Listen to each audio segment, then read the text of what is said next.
Welcome to Synchronize Swatches, your twice monthly dose of coolness. I'm your host, Chip Johnson. And I'm the other guy, Chris Gregory. Every other week, we watch an episode of the cult classic 90s sitcom Parker Lewis Can't Lose, and then we record ourselves talking about it. It's time for Operation Record the Podcast. Are you ready? Eat now? Gentlemen, Synchronize Swatches.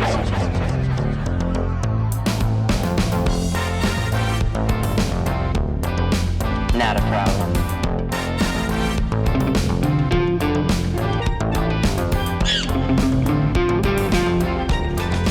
I've never liked you, Lewis. Not a problem. Eat now?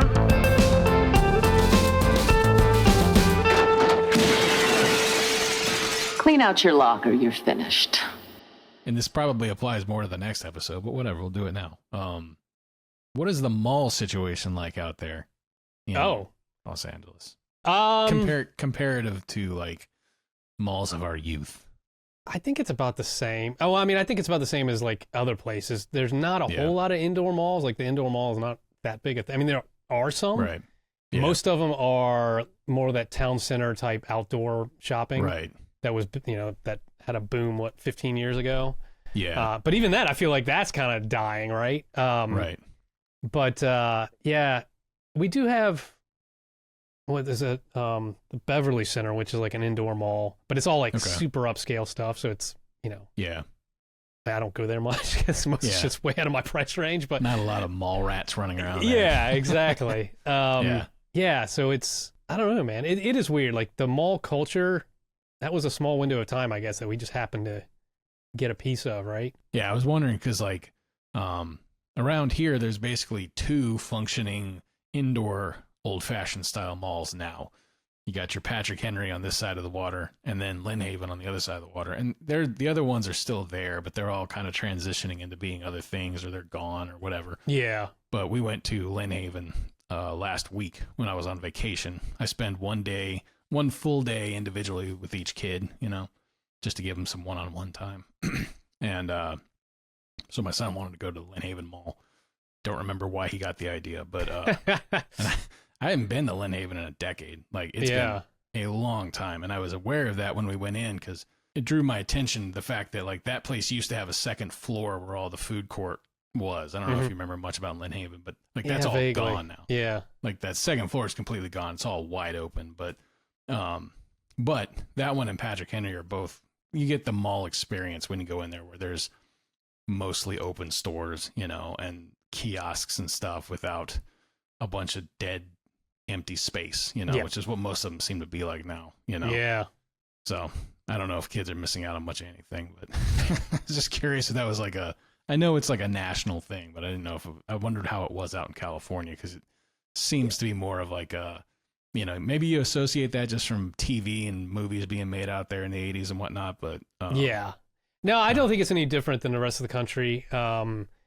We've got like I say, it's the outdoor mall stuff. Like, we have the Grove, which is kind of like super famous, like, for being that type of outdoor mall. And that's always super packed, but it's also attached to the farmer's market, which I love to go to. So that might be the closest thing to like a place to hang out that people, that kids would have. But also, just in a grander sense of the culture, like I wonder, do kids really have hangouts as much as like when we were kids, we didn't have social media or anything, shit like that. We barely had the internet, So, if you wanted to socialize, you had to do it in person.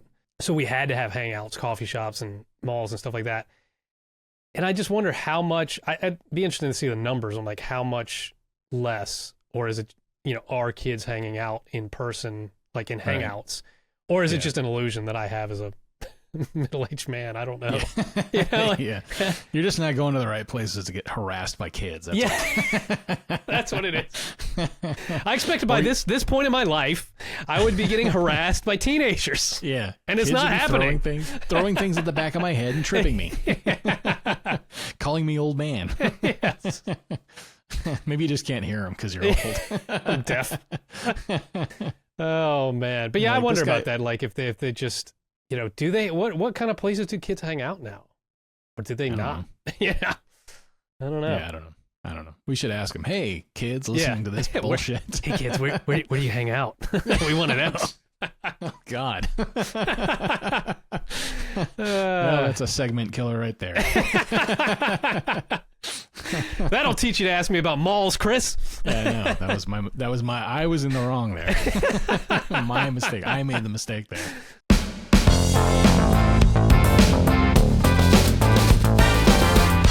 Of course, there's Gatorade.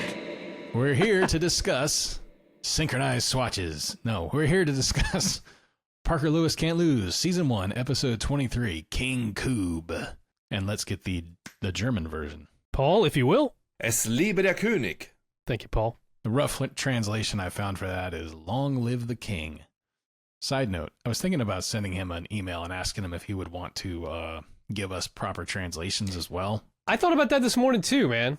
Yeah. Yeah. Doesn't have to be, he doesn't have to read them, but just like a native speaker. Yeah. I thought about it last week and I forgot to send the email. Because he might catch something like, oh, this really means this, or yeah. Yeah. Because there have been a couple where I'm like this one seems pretty clear, but there's a few where it's like, I don't think that's what it's supposed to be. Yeah, we could definitely ask him that. I think that's definitely worthwhile. So the original air date for this episode is Sunday, April 28th, 1991. Nothing fun happened on April 28th, 1991, as evidenced by the lack of a fun fact. Boring ass day. Boring ass day. I hope nothing really bad happened on that day. So this episode was written by Alan Cross, his third episode writing. The last one he wrote was Heather the Class, and I have seen Heather's since we watched that episode. So what'd you think? Like, viewing it as somebody who hasn't seen it as a kid, what'd you think? Yeah, I liked it. I thought it was good. You know, you can appreciate stuff like that, you know, even years later. Right. You know, it's one of those situations where you watch a thing and realize you've seen it referenced a million times, you know? Exactly. So yeah, that happens all the time with like you watch something and then you're like, oh, I've seen that on The Simpsons, you know? Yeah, like that, so. exactly. Most of the time it's The Simpsons. Yeah, 100%. So this episode was directed by Brian Spicer. This is his 8th episode and his 3rd in a row. He's on a tear. Yeah, he is, yeah. Brian Spicer's kind of like the Parker Lewis director, man. At least in my mind, like he's kind of really moved to the forefront as far as stylistically and yeah. It's the aesthetic, I think, that I most identify with that show. Totally. So for the episode synopsis, Jerry Steiner is ready to take his place amongst the legends of Santo Domingo prankery. Unfortunately and inexplicably, his chosen target is the biggest, baddest, butt-kickingest guy in school, Francis Lawrence Kubiac III. Seriously, Jerry, what the actual fuck? After the prank goes awry, Kubiac decides to move on from Santo Domingo High School, and it is up to the best buds to show Larry how much he means to them and his classmates. Also, Parker and Mikey are dating twins. That's a great synopsis. Full of personality. That was a good one. So for our opening title credits gag, it's time for Parker Lewis Can't Lose Babies. Each scene is a Muppet Baby version of a character with a closed caption translation of what they're saying. And it looked like the Simpsons font to me when I was It totally on the does. screen. Yeah, I think that was totally a reference, yeah. Yeah, and we talked about this before we got on mic, but you know, we're watching the German version, but we went to the playlist that's available on our YouTube channel to watch the English language version so that we could see what this text was, because we didn't have Paul there to translate for us in real time. So first up is baby Parker, and he's decked out in a fabulous Parker shirt onesie. He's drinking a bottle, and it says, at the bottom of the screen, it says, mental note, get diaper changed. And he's losing his shit. That baby is crying. That baby is crying, yeah. He's not playing it cool. Yeah, no, he hasn't developed coolness yet. So next up is baby Shelly, and her bottle is slowly being pulled away from her, and her line reads, have fun, Parker. Someday I'll get you back for this. And then we see baby Mikey. He's a little child wearing a leather jacket, sunglasses, and holding a plastic guitar. Yes. And his little line of copy says, total droolness. It's ridiculous. And lastly, we have baby Jerry.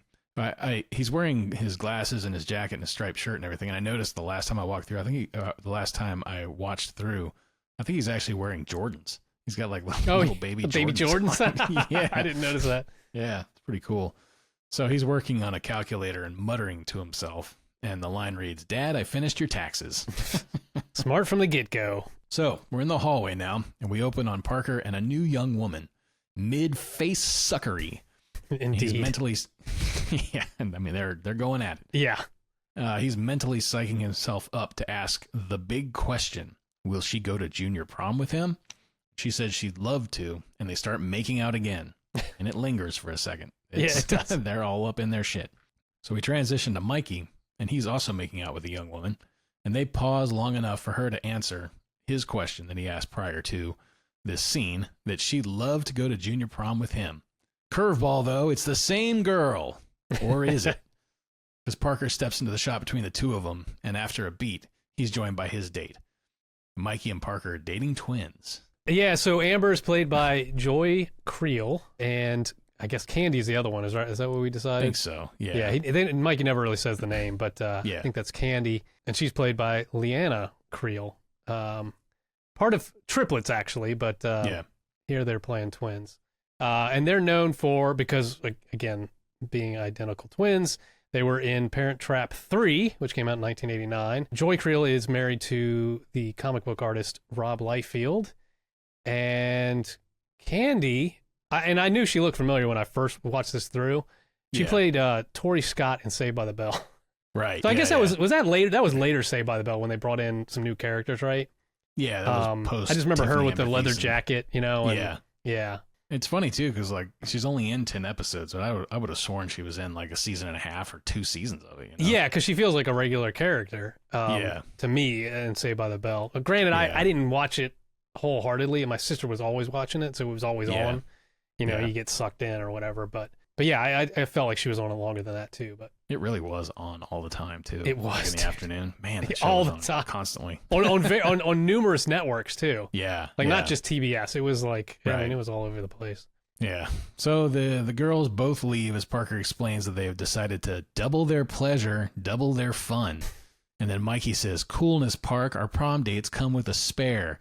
And I wrote, again, this is all fucking gross, but they're high school boys, and it is 1991. So exactly, man. The 80s and 90s were all about the twins, man. They make the double mint gum reference there, of course, but I just feel like the twins thing was that was all over the place on TV and ads and everything in the 80s. Yeah, and it's such a weird dynamic to bring up, because it's like, what is at the base of that whole excitement, right? Like, what is the thrill there? You're gonna fuck both of them. Like, that's that's the that's underlying fucking weird, man.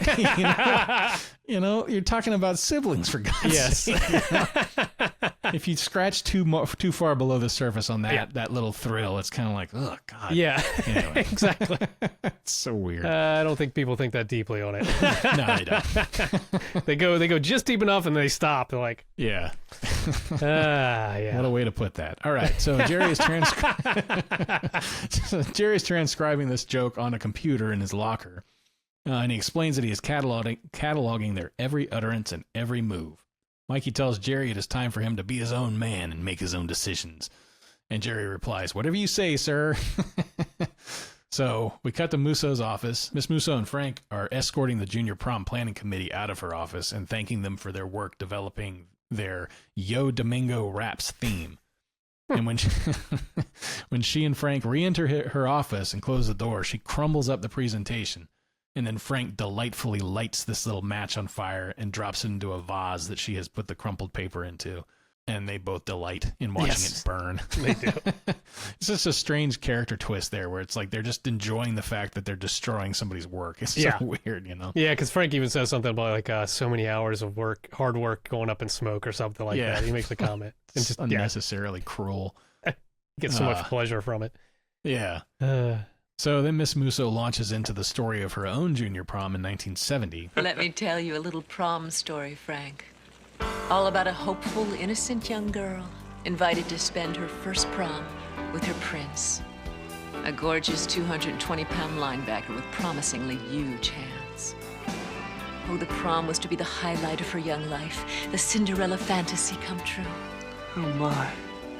Only the prince gave Cinderella mono, and she spent her prom night home alone sucking on lemon drops.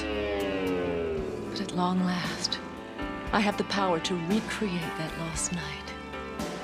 Oh, I want everything to be perfect, Frank. The way it should have been back in 1970 for that Cinderella girl. She was meant to go with a 220-pound linebacker with promisingly huge hands. I love that line. Yeah.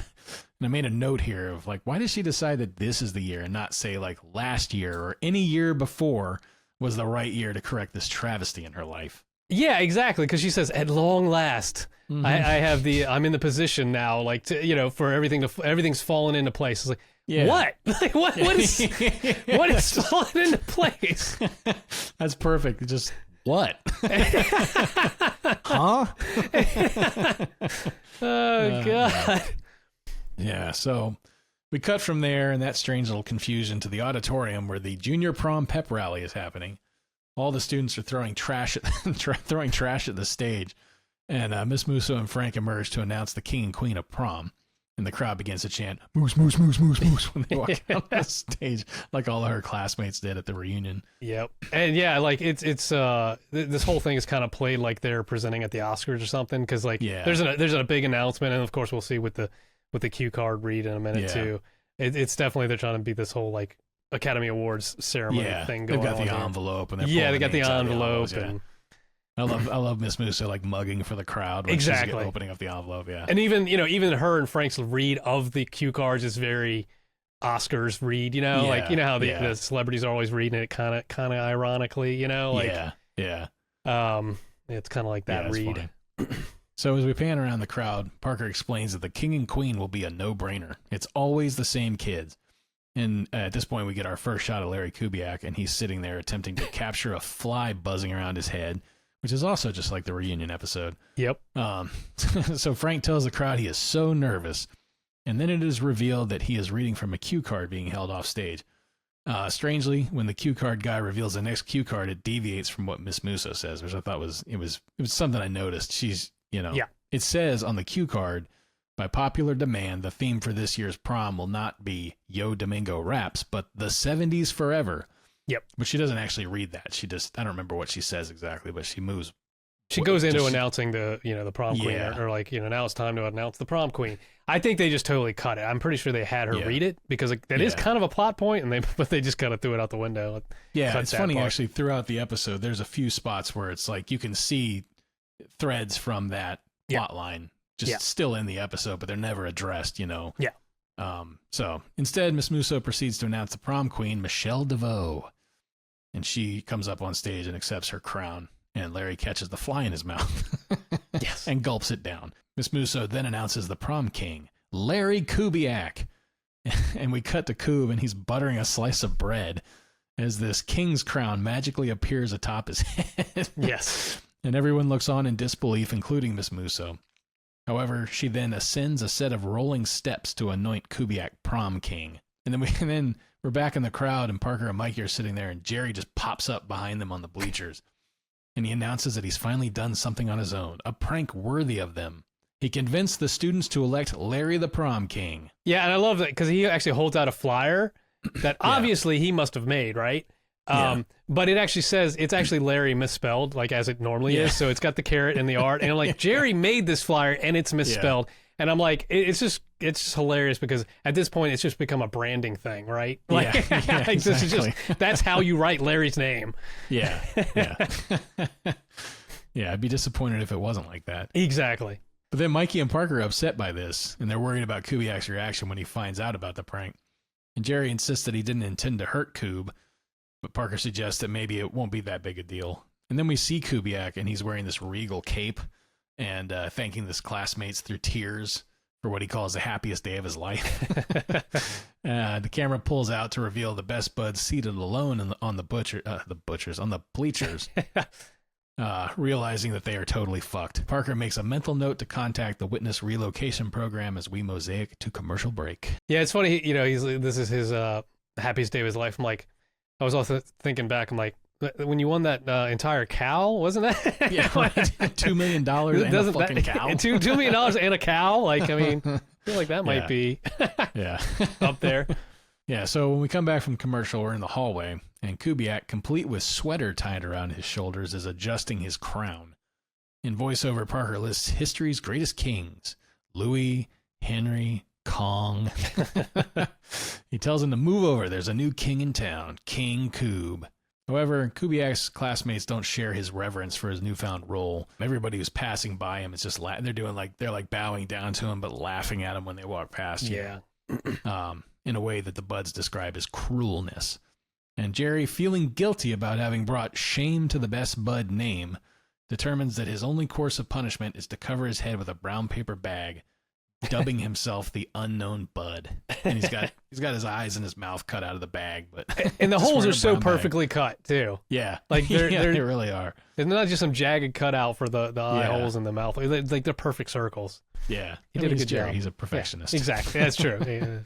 He won an award for his collage, for God's sake. Yeah, it's true. So Parker assures him that despite the fact that he and Mikey always seem in control, they are often very close to screwing things up.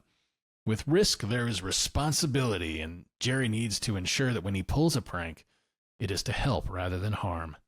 I don't know if I buy any of that bullshit, but they pulled many pranks that were not about. I was gonna say, anybody. Parker's full of shit. Yeah, it's one of those episodes where he's like moral Parker or whatever. Yeah. You know? Jerry says he understands, but when Mikey and Parker remove the brown bag from his head, it just reveals another brown bag. It's a great gag. Great gag. Yeah, it's hilarious. And Jerry says, "My shame runs deep." And then I love this next shot because Kubiak approaches them and they all dive into the lockers, but he tells them he needs to have a chat with them. But when he does that, it's like this side profile. Isn't that right? This shot where he like dips his head into the shot. Yeah. It's funny. It's just it's an amusing image. But he says he sees this as his first opportunity to ask somebody out that he has always wanted to. Eileen Larson. He asks them if they think she is still available, and Parker pops out of his locker and peers down the hallway. And we see this giant girl stuffing someone into a locker. And she is tall. I don't know how tall this girl is, but she is a giant. Yeah.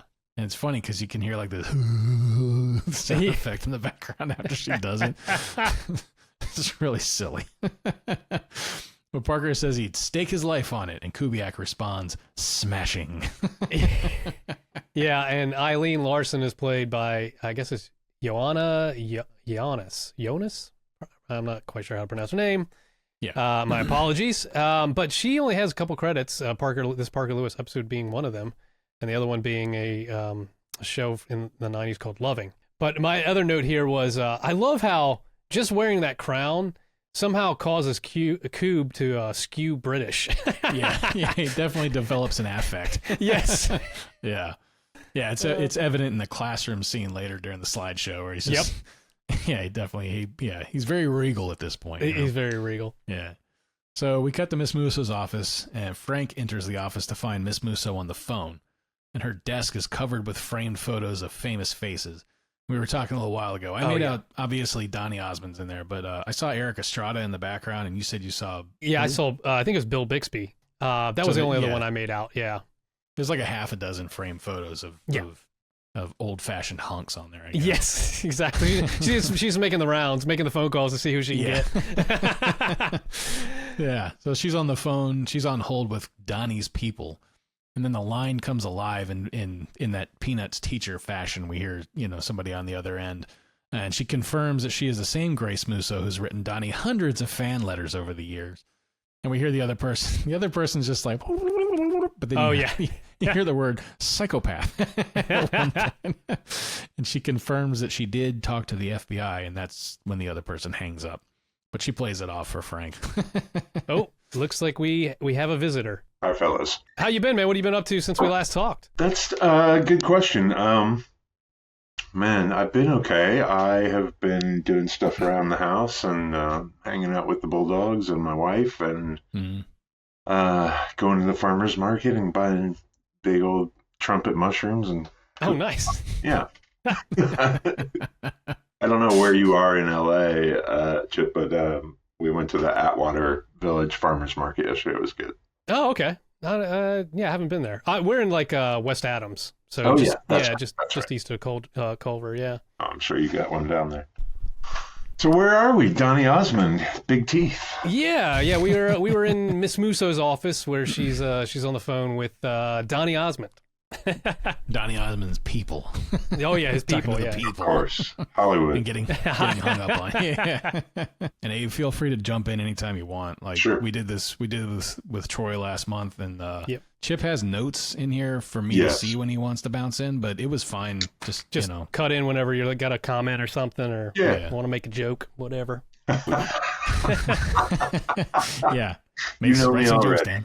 Got it. So we're in the classroom now, and there's a slideshow on the wall about the human brain. And Kube is sitting at his desk, and he licks his fingertips and smooths his eyebrows, which, yeah, there we go. I remember you talking about that in your interview. As soon as Yeah. I saw that, I was like, that's that fucking movie was talking about.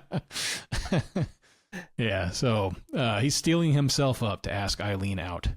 And outside the classroom, the buds huddle up to plan the best way to deal with Kubiak. And they break the huddle, and in voiceover, Parker assures us that his buds have his back. He enters the classroom, and the door slams behind him as he is abandoned by Mikey and Jerry. Assholes. A couple of jerks. So Parker sneaks over beside Kube and tells him that they need to talk. And we were just talking about this regal British affect that Kube gets on here.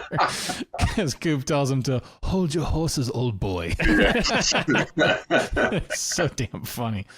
The slide changes, the room goes dark, and when the light comes back up, Kubiak is gone. And then over by Eileen, the slide changes again, the room again goes dark, and when the light comes back up, Kubiak is seated beside her. Eileen, will you go to the prom with me? Is this a joke? Because if it is, I'll kick your butt. Prom kings don't joke. And they don't show up without a queen. Are you serious about this? Because if you're not, I can break your hand in 3 places.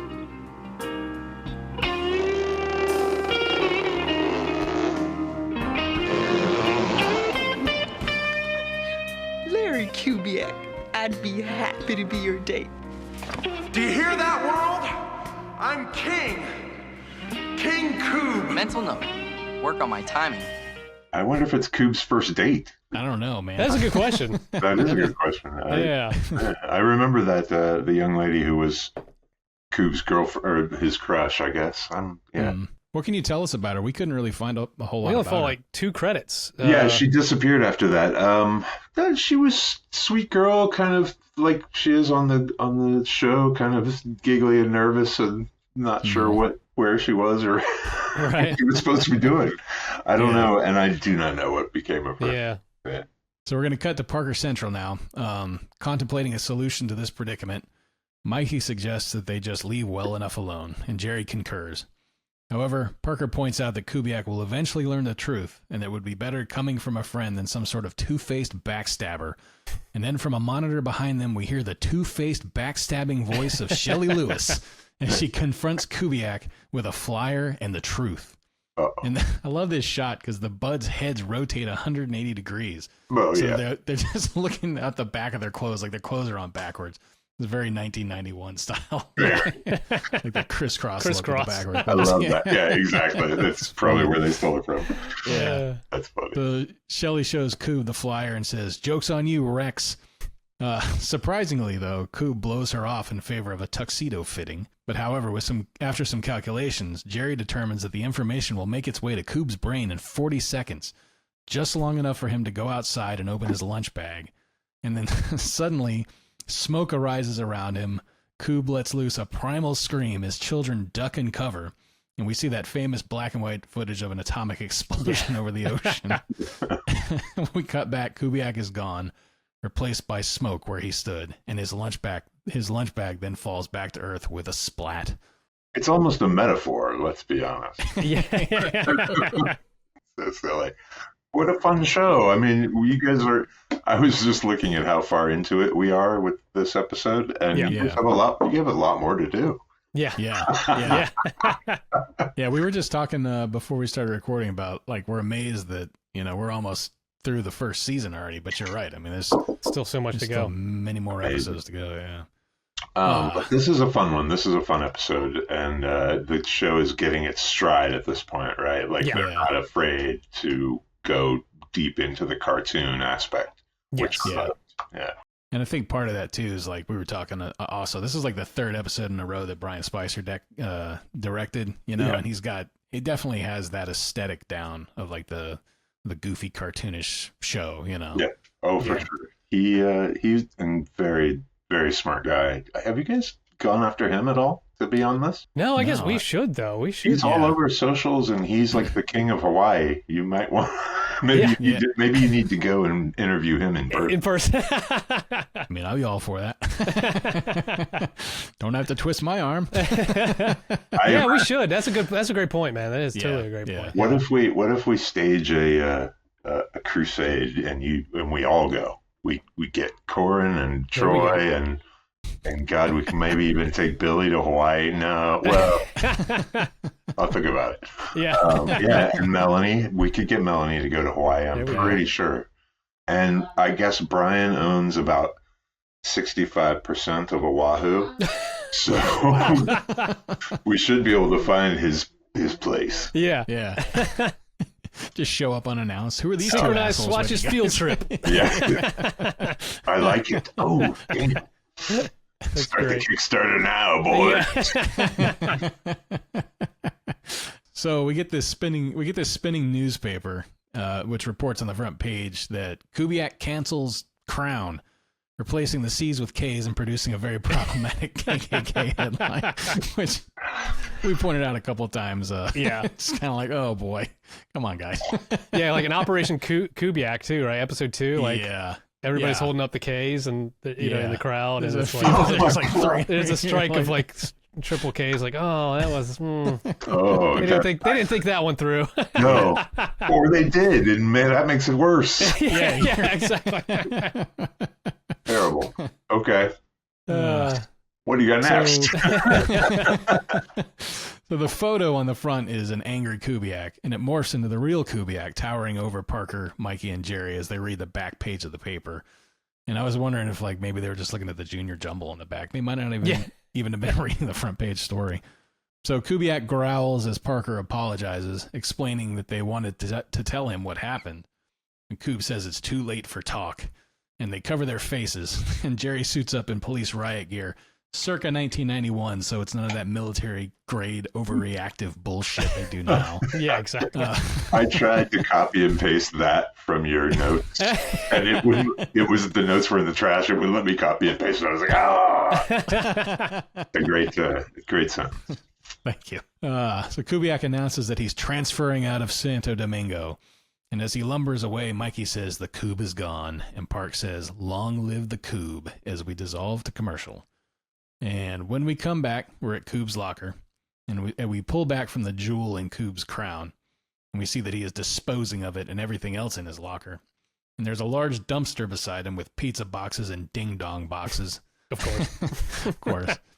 Kube sets the crown in the trash, and then a student emerges from the dumpster with the crown on his head. And I wanted to ask you if that was your friend you were talking about. Yeah, that's Murphy, and and I'm sure you'll see him a bunch now going forward. Maybe that's his first appearance. Yeah. As soon as I saw a bald head, I was like, oh, that's probably the guy. Yep. And he wasn't holding the KKK newspaper? What? No comment. So in voiceover, Parker says that if it was their fault Kubiak is leaving Santo Domingo, then it is their job to convince him to stay. Parker tells Jerry and Mikey that the time to act is now, and they assure him that they are with him all the way. So Parker steps in front of Kubiak, who asks what he wants, and Parker says, we, and Kubiak shouts, we? And it is revealed to Parker that he is once again alone. God, those fuckers. Those jerks, man. So Parker starts another voiceover, but Kubiak interrupts him.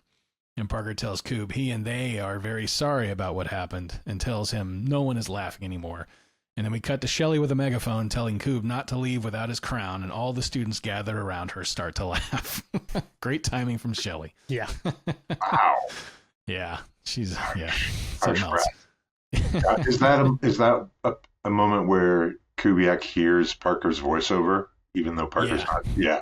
I love when they did that. Yeah, when they cut him off, and there's been a couple times in the past few episodes they've messed around with the VO, which is great. Yeah, I like that too. Yeah, it's funny. So we're back in Miss Musso's office, and she's being presented with dress options for the prom. She dismisses the first two as too puffy and too prissy. She says that the third one is too sleazy, but after a moment holds on to that one. That's a great joke. Of course. That was funny. Frank informs her that he has found a DJ who will play her vintage collection of classic 70s records. So the DJ starts to spin Puppy Love by Donny Osmond, and Miss Musso snaps her fingers in appreciation. Wait, I don't exactly remember how that one goes. Will you sing a little bit of it? Well, my voice is I got to save it for the recap. But she, on the other hand, hasn't really said much, so I mean, you could. You don't want to hear me sing. And they call Plus, it's about zombies and graves and. Yeah, I like that. I like all that. So this guy, he's spinning the record, and he starts to scratch the record, and then Grace screams, and we cut to the outside of her office door where the glass expands like a balloon before snapping back into position unshattered. Yeah. And inside, she leans over and she tells a confused Frank, "Flexiglass." It's a great gag. I mean, we don't get the glass break, but it's a great play on it. Yeah. Not an easy thing to come up with some way to break a glass window every week. Yeah, I know. It's crazy. I mean, that effect was cool too. Just seeing that thing go balloon out like that and come back. Oh, and it would have been practical. They probably had. That's what's wild. I did notice here that this is the second time it kind of feels like we're getting like this boomers hate hip hop vibe, because earlier when she trashed the Yo Domingo raps thing. Yo Domingo raps. Yeah. And now she's just like freaking out because this guy is like, scratching the record or whatever. I mean, you guys are detectives. You're starting to connect the dots. This is a theme, apparently. We're in the infamous bathroom 12 now, and Kube is packing up his belongings in his lair. And in voiceover, Parker announces the end of the Kubiac era. No more thunder stomps, no more animal screams, no more of the big fella's creaky smile. And we cut to Parker Central, where the buds are watching on monitors as Kubiac does this packing. And they discuss the king-sized void that's going to be left when he's gone. And Jerry laments how much he will miss him, and Mikey says if only he knew how much everybody would miss him. And this gives Parker an idea, and he shouts, "Synchronize Swatches!" like the podcast name, and launches Operation It's a Wonderful Kube. So, now we cut back to bathroom 12, and Kube takes down his cured meats as Parker sneaks into the bathroom, and halfway through he is shoved in and the door slams behind him, abandoned once again. This time, however, Jerry and Mikey open the door laughing and push it, like real funny guys. Yeah, exactly. They're pushing the TV cart in from the AV room or whatever. So they wheel the TV over to Kubiac, who's seated in his easy chair working through some Twinkies. And it's a massive amount of Twinkies. I mean, it's like a case. Yeah. It's like a case of Twinkies. Right. I also like there. Yeah, actually, those are still there in a pile at Sony. And I love the cured meats that he has hanging up in the bathroom too. I do too. And fish, pizza oven. Yep. Yeah, well, you could see all of his stuff from the one where we saw him in there, teacher or whatever. Yeah. All the pizza making stuff. So on this TV, we see Parker walking with another student, and he comes face to face with Mikey, who is also palled up with a different dorkier bud.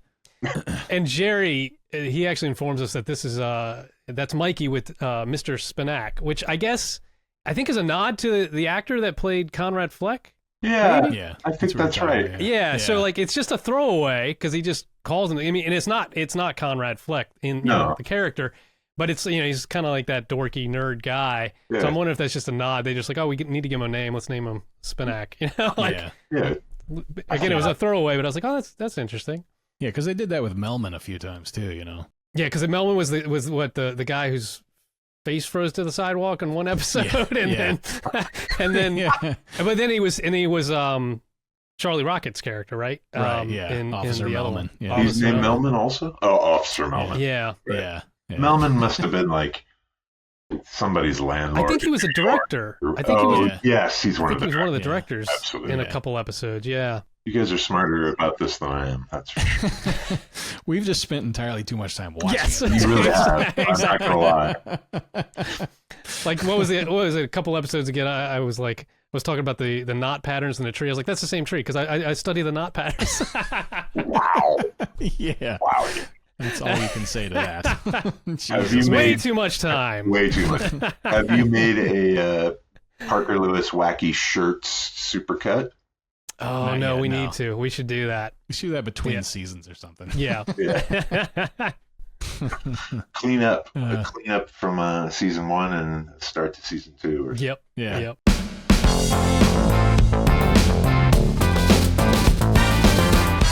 I know a commercial break is a long time, but you've got to try and remember. Kubiac's confused here, but Parker tells him that without Kubiak there, he and Mikey had a falling out over a babe. And I wrote, yeah, fucking Mila Jovovich. Oh, babe, come on. Yeah. Some babe. Yeah, just some girl. I would happily give her to you. We get some nice shots of the final battle sequence in the pilot here, too, between Parker, Mikey, and Kube. No mention of little Bobby, though, I noticed. Poor Bobby. We then see Jerry sneaking around in Miss Musso's office from episode 3, Power Play. And I love that Parker refers to Jerry as a diaper-rashed punk. Jerry's become just another diaper-rashed punk. Yeah, that's great. It's all because Kubiak wasn't there to dispose of Matt Stiles, and Jerry fell into a life of petty crime. The Buds don't want him to go, and Parker tells him that they've never told him this, but they think of him as a friend. And I put a note in here that after the way Kube saved his ass with the biker gang, he ought to consider him a friend. Yeah, definitely. The biker gang. The biker gang. That's yeah. hysterical. Kube still seems unconvinced until we see shots of the cafeteria. Without Kubiak's appetite, all the cafeteria cooks lost their jobs, and the cafeteria is covered with cobwebs and ruled by rats. So lastly, we see Miss Musso sprawled atop a piano, being played by Frank, of course. The piano is being played by Frank, not Miss Musso. Just to be clear. Just to be clear. So she's a lounge singer with aspirations of Broadway. However, she never rises above the bowling alley lounge circuit. And we hear some pins being knocked down in the background just to drive the point home. Somebody saw Lebowski that weekend. Yeah. So we start to see black and white footage from the Great Depression as Parker explains that Santo Domingo High is forced to close its doors. Morale-deprived students roam the streets. The city's fragile economic system becomes irreversibly damaged. The stock market collapses. Once peaceful nations turn upon each other. Angry seas swell in ecological protest, throwing the Earth off its axis and into the sun. Nice video, Parker. But look me in the neck and tell me that I'm more than just some big joke to the kids in this school. Look me in the neck. This is a great fucking line. Look me in the neck and tell me I'm more than just a joke. It is a great line. So, and the way it's shot, it's like it's all neck. Yeah, for sure. Really from off screen, we hear Shelley taunting him again, and the kids laughing. And Kube leaves. Parker sinks into his chair. He and Mikey wish they could do more, and then you see Jerry rather slyly withdrawing the VHS and storing it in his jacket. And I love the colored VHS cassette because you don't see many of those. Like, you see so many of just the black. And, being that this is the 80s and 90s, I'm actually surprised there weren't more colored VHS cassettes, like just wildly colored ones. Yeah. Like, I don't know why you didn't see more of those. I don't think they had, the command of plastics. That's a good point. That we do now. Yeah, that's a good point. I did like I didn't realize the show had been so good at predicting the future, though. I don't like that part, but you're right. Yeah, exactly. A little too close to home. A little bit. We can turn it around with a well-placed VHS, I guess. Yeah. Yeah, exactly. There you go. Hopefully. So now we're on the school campus, and we see these two dogs as they observe in anticipation as Kubiak unearths his secret store of pizza boxes. But then he growls at them and they run off. This is a strange montage, man, because it goes from that to like a gym where you see boxers working a speed bag and a heavy bag. But as we pan across, we see another boxer using Kube as the heavy bag. And then for some reason, there's three little girls jumping rope. That I don't understand. Like the heavy bag thing, okay. But like the girls jumping rope was, I don't know. They got to train too, man. I guess you're right. I mean, what do you want to you want them to train in the streets? Come on, man. Why are they there? I don't even want to imagine what the thought was behind that. Yeah, it's just, I don't know. Yeah. So anyway, I'll tell you how this works, actually. Okay. That's like our beloved second assistant director. He's at the taco place at lunch, and there's 3 girls. Hey, you want to be on a TV show? Makes sense. That's cool. That's how something like that happens. gotta get your break somehow, you know. Yeah. You guys want to be famous? Those 3 girls were Julia Roberts. Yeah, exactly. Little known fact. Yeah. So now we're in a grassy field, and Kube is sprawled out under a tree, and this shadow creeps over him, and he says, "You." And I'm throwing it to you, Chip, to help me out with that, because I got it the last time through, but okay. I was gonna say it's this girl Eileen, right? Okay, yeah, coming in, I believe. That's what I was thinking. Yeah, the first couple of times I watched it, I was like, I'm not sure what's happening, but it's not really revealed till the very end. Right. Yeah. I forgot that she showed up later. So yeah. Spoiler alert. Great. Nowadays they would CGI in a perfect silhouette of her as the shadow that rises up. Right. So we're at the junior prom now, and the gymnasium is dolled up for the prom. Miss Musso is in her sleazy dress, looking fantastic, I gotta say.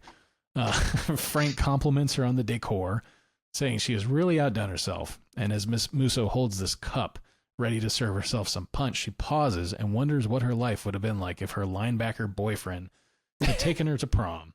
Ronnie Ray promised many things that he was unable to provide, and as she lists them, she slowly crushes the cup, and the punch bowl begins to bubble and boil over. That's a great gag. This is another example of her anger, her fury, just boiling shit, projecting the heat of her fury. That's great. Oh man! So we're at someone's house now. Parker's revealed through a peephole, preparing himself to ring the bell on prom night, hoping I get lucky. This is a misdirect, however, because rather than ringing the doorbell to pick up his date, he's actually at Kube's house. Kubiak answers the door saying, "You don't give up, do you?" And Parker tells him that they are there to give it one more try, and he enters Kube's house with his date as well as Mikey and his date. I mean, it was just a joke. A joke? A joke? Don't you guys see that this joke is only funny because it's on me? Do you think it'd be funny if Mikey were elected? Or you, Park? No. But elect the freak, and it's funny. Vote in Paul Bunyan, and everybody gets to yuck it up. And that comment delights the twins, who both giggle very loudly. And their laughs are strange, too. It's almost like an anime laugh. Yeah. Did you notice that? It's almost like an anime laugh. Mm-hmm. It's so bizarre. Yeah. Yep. They might as well be covering their mouths when they do. Yeah. So Kube says he knows it was a joke and he could forgive them. In fact, he does forgive them. The whole school laughed at him, though, and he has his pride. He can't face them. He's not big enough. And of course, Parker and Vio can't keep himself from saying that's a first. Because Kubiak's big. So Jerry then enters the room and tells Kubiak that since he isn't going to prom, Jerry brought the prom to him. Suddenly, a crowd of Santo Domingo juniors and their dates pour into the living room, cheering, clapping, and chanting, "King Kube, King Kube." And then one student puts the crown back on Kube's head, and he stands and says, okay, you like me. This time you really like me. Which I pointed out here is the second reference to that Sally Field thing this season. I think. It must have been the year before the Oscars or something, right? Yeah. It's not the last reference to that, I bet. Yeah, I bet. Yeah, Officer Melman said it in the... No. He mouthed it while Parker said it. Exactly. That's what it was. Off the wall, yeah. I miss Charles Rocket, man. Charles Rocket, he was amazing. Yeah. But Hollywood loves a self-referential joke, so yes. I guarantee you that comes back up. So Kubiak is staying in school, but not because of the tape. When asked why, he points to the door, and in comes Eileen with a wheelbarrow full of popcorn. Yeah. Jerry says, "Popcorn?" And Kube responds, "No, the little woman." So we're back at the junior prom. Oh, I'm sorry. I forgot to mention that Kube and Eileen rub foreheads together. Yes. And he throws his fist up and shouts, "Party!" And the room breaks into 1990s dance moves. So now we're back at the junior prom. Frank approaches Miss Musso, but not before getting hung up on a decoration. It's so great, man, because he does it. So, I don't know how he just gets his nose hung on that that tinsel. So and the sound effect they put in is so spot on. It's just, but he just kind of bounces back from it immediately and just delivers his line. It's a great performance by Taj. Well, No one. The parking lot's empty. Yeah, I wondered if that was just like intentional, you know, like you just walk through and they caught that seems shot, like, you know? right? Yeah, it feels like, because I'm like, I don't know how, if it was a planned gag, it's like, I don't know how they nailed it like that, because it's so... when something is that good and you get the goosebumps, it's not planned. Yeah. That's true. So he tells Miss Musso the parking lot is empty. Miss Musso is distraught. Another prom night has been ruined. Then we start to hear Soldier of Love by Donny Osmond, and then fucking Donny Osmond appears and puts his hand on Grace's shoulder. She's taken aback and asks him if it really is him, and he nods, unable to talk, I guess. And Frank peers around her at him like a gargoyle until Donny Osmond kind of nods him away. Another great little Taj moment, because he just kind of leans in from behind her, and then he just nods him away. He's like, he retreats. Yeah, he just recedes. It's exactly the same way. It's really fun. Oh God. Yeah. So Miss Musso says, after all these years, after all my letters, is it puppy love? And Donnie says, no, it's soldier love now. He's got an album to push, damn it. Yes, so, exactly. He escorts her to the dance floor and they dance together. The camera pans up to a disco ball and then back down from it to Kube's house. Everyone is slow dancing, but not to End of the Road by Boyz II Men, because that is still a year away from release. That's the one I remember from dances of this time. But that was everywhere, man. Yeah. Oh, that's the one I remember dancing to. Yeah.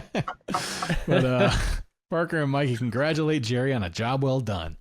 He's confused, having shown everyone the tape without their permission, but Mikey tells him it is pure rock and roll, man. Sometimes you have to jump on stage and play your solo. And Parker tells him he was ready, and Jerry thanks them. Then he's approached by a third triplet, because being ready means you get your own copy of this particular model of girl, I guess. That's right. Oh, Here's yours. Yeah. Should have moved to Hollywood. Get your own Creel twin. Yeah, Creel triplet. So this is Monica Creel here. Yes. I guess she's credited as Barbie. And yeah, her credits, again, Parent Trap 3, just like the other Creel sisters. She has a Married with Children credit, Seinfeld credit. And then Do any of them have credits without the other two? That's the real thing. I think the Parent Trap's really the only one where they're all in it, I think. Oh, really? Oh. Yeah, and then they're all in their own various, one-offs. Must be strange to be a triplet, man. Yeah. Yeah. Especially an acting triplet, Like, yeah. Oh, you want to just look alike again? You're casting my sisters again? Come on. What do you want us to finish each other's sentences? Sure. We're 24 years old, for God's sake. Stop dressing us alike. Yeah. So she kisses Jerry and leads him away. And then we zoom into the jewel and the crown on Kubiac's head as Parker concludes that for most of us, a high school prom is a night of sweaty palms and rented clothes. For me and the buds, it's a night of growing up and making our friend Larry Kubiac's night a night of acceptance, friendship, and love. And then we cut to our end credits gag, which is Baby Kubiak. He's actually more like Toddler Kubiak. Yeah, he's huge. Big baby. Yeah. He's seated with a gallon jug of milk, and when the copy on the screen says, "Eat now," he proceeds to drain the entire thing in one big gulp. It took me like 4.5 hours to get into that makeup. It's amazing work. Yes. One of my best. It's so fun. I mean, they're not going to hire some baby to drink a gallon of milk, for God's sake. I mean, I don't know how they got that baby to drink the milk. How do you do that? How? He was a stunt baby. Yeah. Stunt baby, yeah. Yeah, so there's King Kube. King Kube. You guys did it. Another one in the can. Another one in the can. In the KK can. Oh, God. Cut that. Oh, man.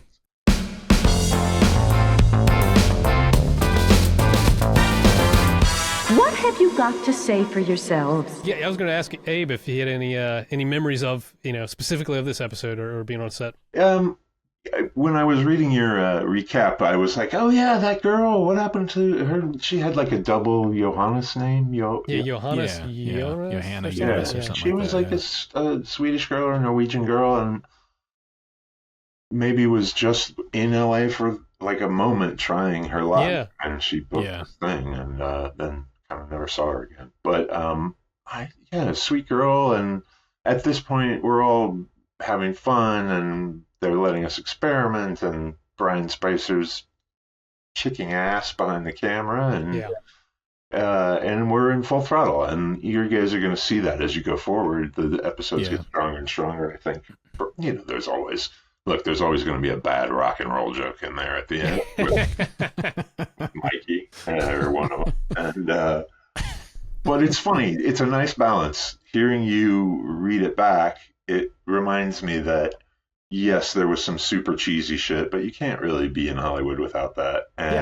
But there was also some actual messages that it's a good vibe of friendship, right? That's the whole show. It's your friends or your become your family in a way.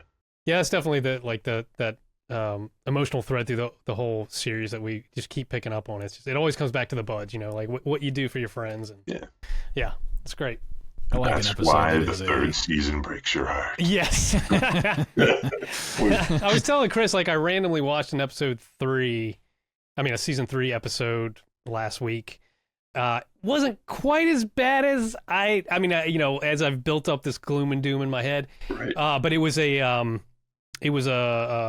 Marty Lewis centric episode. Mm-hmm. So, very heavy with Timothy Stack. So that definitely helped it. And it was a, considering it was a decent episode. Are you guys going to get Tim Stack on the show? Oh, we want to, man. You should. I think we've sent him a message. Yeah, we've sent him an email, but we're waiting to hear back. What else can I tell you about this episode? I don't know. It's all one kind of blurry thing to me at this point. It was really, I enjoyed reading your recap, and it brought me some fun memories. It made me think oh God, I didn't remember that. What else are they going to see? What else are they going to dig up? Yeah. I'm sure you've already seen me shirtless with the cows, right? With the cow? Not yet? Yeah. Maybe not yet. No, we saw you showering with the cows. Or yes, that one. That's the Heathers episode, yeah. And there's a big old cow pie on the bathroom floor. That will never leave my mind. Because it was real cows. They would put me in with a bunch of fucking fake cows now, but I showered with cows, gentlemen. How many people can say that, right? It's a checklist. My Hollywood story. Yeah. Yeah. That's my book title. Yeah, we watched the one about a month ago or whatever. We did Citizen Kube. That's the most recent. That's the one I was thinking about earlier when we were talking about how you're kind of led to understand that Kube eats a lot of food, because that's the one where they bring him a week's supply of food. He just and a whole cow at the end. Yeah. I told Chip when we were talking about that, and I was like, there's certain episodes where the consumption of food is so high that it kind of gives me empathy sickness. I'm just like, oh my God, I can't do it. Especially when it gets to the point where they've got me eating it, right? I don't remember if that was a constant or not, but there are certainly some, a giant thing of Jell-O falls on me, and I'm just housing this Jell-O. Yeah. On the next Synchronize Swatches. Next time, Season 1, Episode 24, Teens from a Mall. When not in school, Parker and the guys hang out at the mall. In this outing, Jerry feels like the odd man out, as he's the only jobless one. Mikey, on the other hand, finds that the promotion at his job is driving up his stress. Parker is after a girl who's always just out of reach. Musso deals with her addiction to buying clothes, and Shelley strives to prove that Frank Limmer is a vampire. Just a typical day at the mall. Now, so that was the IMDb synopsis. So we read, at the end of each episode, we read this IMDb synopsis for the next one. Usually, It's they're trash. pretty fucking shitty synopsis. They're usually terrible. That one wasn't bad at all, actually. That one was a pretty well written one. No, it's pretty, that's but yeah, sometimes we read them and we're like, oh man, this is the mess. It's who knows who they paid to write those back in the day. And... Well, it just says anonymous, so we have no idea. Like exactly. whoever it was did not feel like taking credit for their work.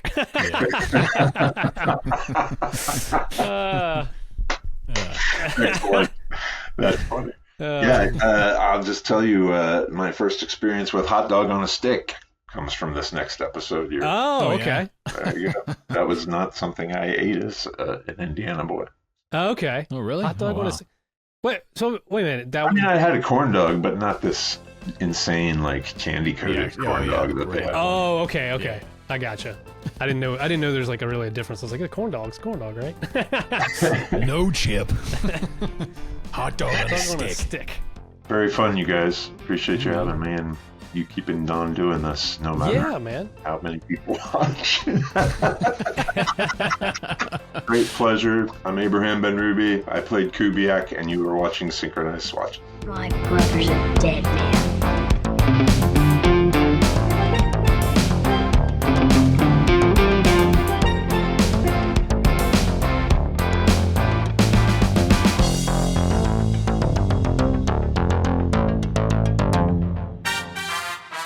My friend Jerry said you guys were going to do something really neat today. I showered with cows, gentlemen.